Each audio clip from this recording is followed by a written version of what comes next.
우리는 지금 베드로의 두 번째 설교를 함께 보고 있습니다.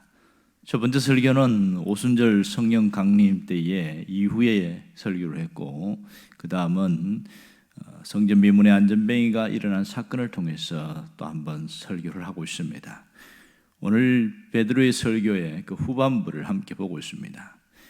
오늘 여기 나타난 베드로의 설교에는 특징이 있는데, 이 사건을 두고 이야기를 하면서 그 의미를 해석해 나가는 그런 부분들이 상당히 많이 나타납니다.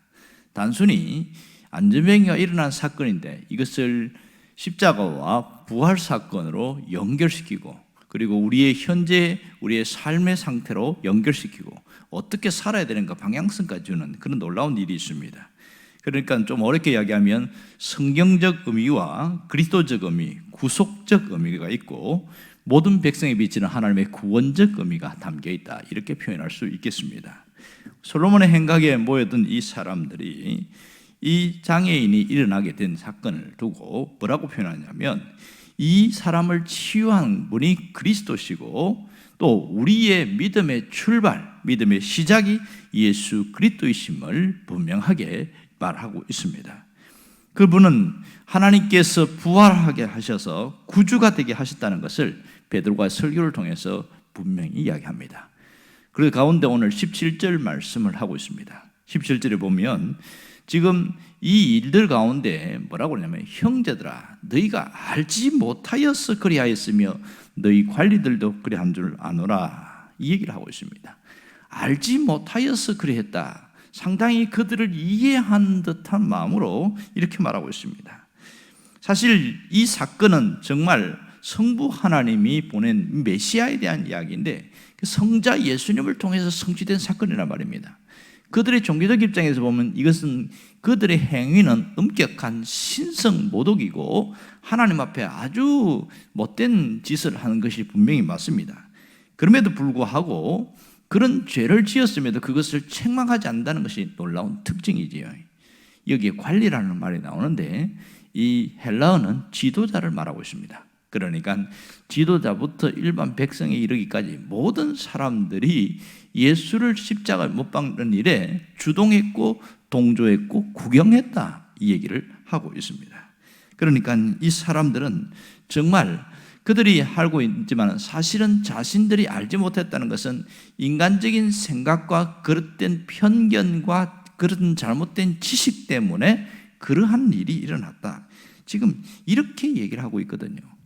그러면서 18절에 뭐라고 그러냐면, 그러나 하나님이 모든 선자의 입을 통하여 자기의 그리스도께서 고난받으실 것을 미리 알게 하신 것을 이와 같이 이루셨느니라, 이렇게 말합니다.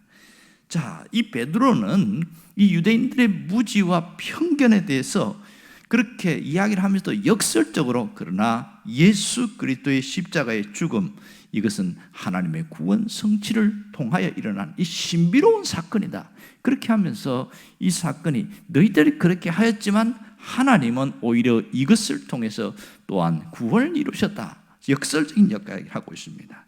그러니까 이들의 잘못을 지적하거나 책망하거나 야단치는 그런 쪽이 아니고, 이런 일을 하게 된 것이 사실 몰라서 그렇다, 이렇게 이해하는 편으로 그렇게 하고 있습니다. 자, 오늘 베드로의 설교의 부분의 한 부분을 보고 있습니다만은 여기서 볼 수 있는 게 관용의 사랑입니다. 어디서 베드로의 관용의 사랑이 이렇게 나올 수 있었을까, 이런 의문점을 갖게 되어집니다. 베드로는 사실 주님으로부터 이러한 관용의 사랑을 배웠고 체험했고 깨달았기 때문에 그가 이러한 사랑의 메시지로 함께 전달될 수 있었습니다. 이 사건은, 주님에 대한 관용의 사랑은 일찍이 가장 두드러지게 하나 예를 들자면 겟세마네 동산에서 있었던 사건입니다. 우리가 잘 알듯이 베드로와 요한과 야고보를 데리고 겟세마네 동산에서 주님이 정말 애타면서 기도할 때 기도 부탁을 하고 있습니다. 사복음서에서 특별히 마지막 예수님이 공생의 사역 속에서 기도 부탁은 여기가 유일하거든요. 예수님이 나를 위하여 기도해달라, 한 번도 그런 적이 없으신데 이때 이 세 명의 제자들에게 부탁을 합니다. 그러나 이 제자들은 부탁을 듣고도 졸며 잘세, 잤단 말이에요. 졸고서. 한번 기도하고 나서 와서 보니까 너희가 한시도 깨어 있을 수 없더냐 그러면서 안타까워하면서 다시 돕고 기도하세요. 그리고 두 번째 또 보니까 육신이 너무 피곤해서 자고 있다 이렇게 하면서 그들을 야단치지 않았습니다. 이때 정신 차려갖고 본 이 베드로는 얼마나 마음이 창피했을까, 그리고 민망했을까 그런 생각이 듭니다. 그래서 또 정신 차리고 기도하려고 했겠지요. 그런데 예수님이 세 번째 오실 때 이제 너무 피곤해서 그러니까 자라 그러면서 그들이 마음은 원이로되 육신이 약하도다 이렇게 이야기를 합니다. 그때는 아마 몰랐겠죠. 정신이 없으니까. 그러나 베드로가 곰곰이 생각하면서 그것이 주님의 관용의 사랑이었다는 것을 깊이 깨닫게 되어집니다. 또 한 번의 사건은 갈릴리 바다에서 일어난, 새벽에 일어난 사건입니다. 우리가 잘 알고 있듯이 물고기를 숯불을 피워놓고 물고기를 잡아놓고 조반을 차려준 그 사건, 이런 사건들을 통해서 이 베드로가 배운 게 뭐냐면 관용의 사랑을 배우게 됐습니다. 아, 주님이 나에게 내가 이렇게 주님을 버리고 주님을 떠나고 외면하고 이랬지만 나를 이렇게 관용으로 나 사랑해 주셨구나. 그것을 깊이 체험하고 그것이 오늘 이 설교 속에 묻어나고 있다는 것을 보게 되어집니다. 놀라운 일이지요. 여기서 보여주는 게 뭐냐면 예수 그리스도를 통해서 관용의 사랑을 깨달은 사람은 그 관용의 사랑을 다른 사람에게 똑같이 베풀 수 있게 되더라, 이런 뜻입니다. 우리가 사랑을 해야 된다고 할 때에 그 사랑은 내 안에 있는 사랑이 아니라 하나님이 내게 부어준 사랑이어야 됩니다. 그게 진짜거든요. 우리 인간의 사랑은 반드시 대가를 원하고 있어요. 하도 못해서 고맙다는 말을 듣기를 원합니다. 이게 인간의 사랑이에요. 그러나 하나님이 부어주신 사랑은 대가를 원하지 않는 사랑입니다. 이 점이 차이가 있는 것이지요. 그렇게 이 사랑을 통해서 오늘 19절에서 목적이 뭐냐? 이런 사랑을 베푸는 목적을 19절에서 분명히 이야기하고 있습니다. 앞에 보면 이렇게 말합니다.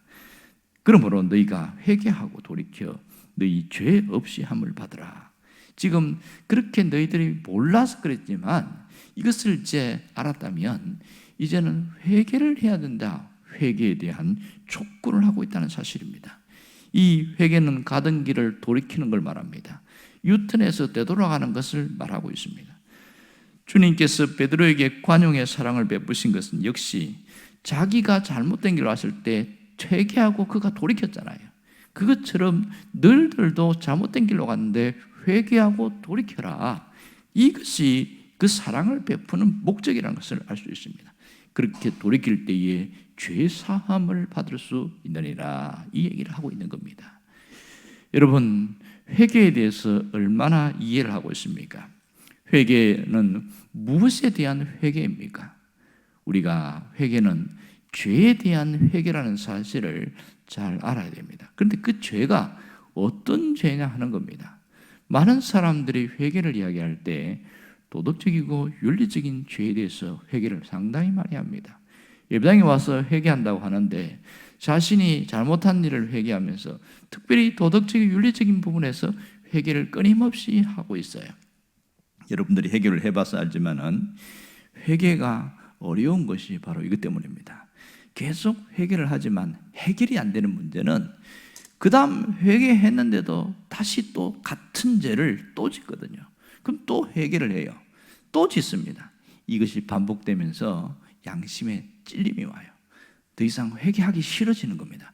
회개하면 할수록 양심에 찔림이 오니까 내가 회개해서 많아 또 죄 지을 텐데, 그런 좌절감이 함께 형성되어지다 보니까 급기야 회개 안 하는 사람이 되어버립니다.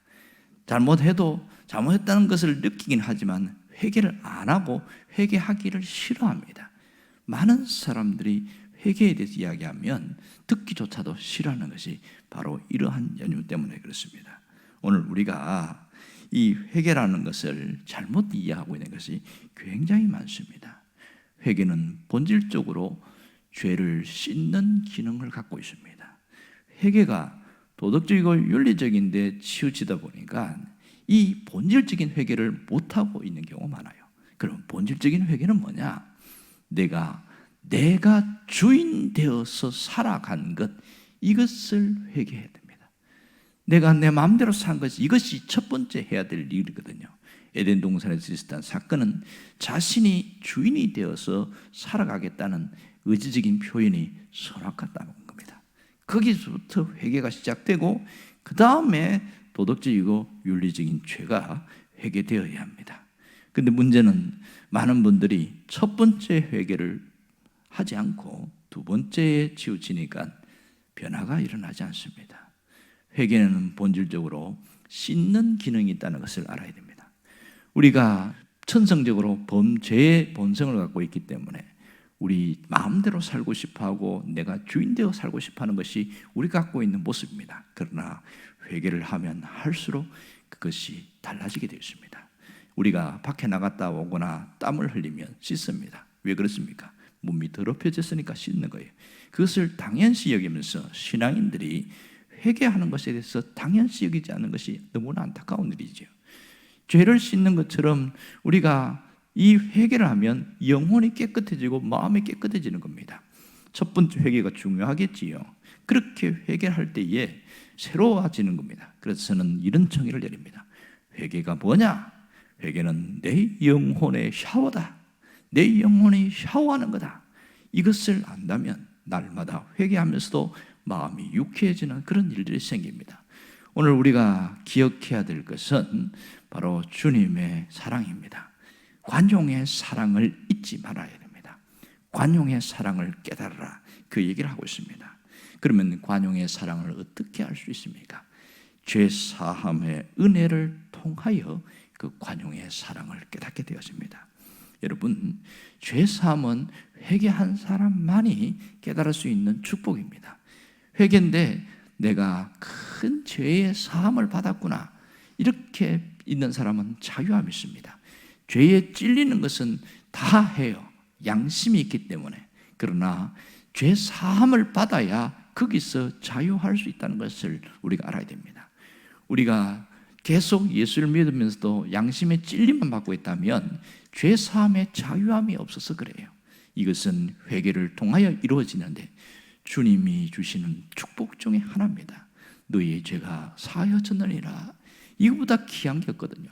사람이 크고 작은 죄를 짓고 살아가는데 세상에 있는 사람들은 그 죄를 씻기 위해서 어떻게 하냐면 자기가 내가 죄를 지었으므로 하면서 사람들에게 자선 사업을 하고 고아원을 돕고 뭔가 굉장히 선한 일을 합니다. 그 근본에 가면 자기가 지은 죄가 많아서 그렇게 공덕을 쌓는 그런 일을 합니다.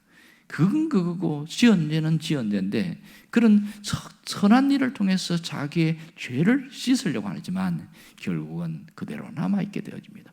이것을 불교에서는 업보다 이렇게 이야기합니다. 기독교 신앙이 중요한 것은 뭐냐면 죄를 갖고 살지 말고 죄 사함을 받고 자유함을 얻으라, 이 얘기를 하고 있는 겁니다. 그러므로 이 죄 사함을 얻어야 되는 이유는 뭐냐면 우리의 마음이 새로워지기 때문에 그렇습니다. 19절 하반절에 베드로가 분명하게 이야기합니다. 이같이 하면, 회개를 하면 새롭게 되는 날이 이럴 것이요, 이렇게 했어요. 새롭게 되는 날이 이럴 것이요. 돌이키지 않으면 안 되는 그 이유가 돌이켜야만이 우리 안에서 새롭게 되는 날이 일어난다, 이렇게 말합니다. 여기서 날이라는 단어로 번역된 이 헬라어는 하나님에 의해서 주어지는 결정적인 시간, 이런 얘기입니다. 하나님이 주시는 이 자유함을 얻는 아주 결정적인 시간을 이야기를 하고 있습니다. 그러니까 여기에서 마음을 새롭게 한다, 새롭게 한다는 것이 굉장히 중요한 단어입니다.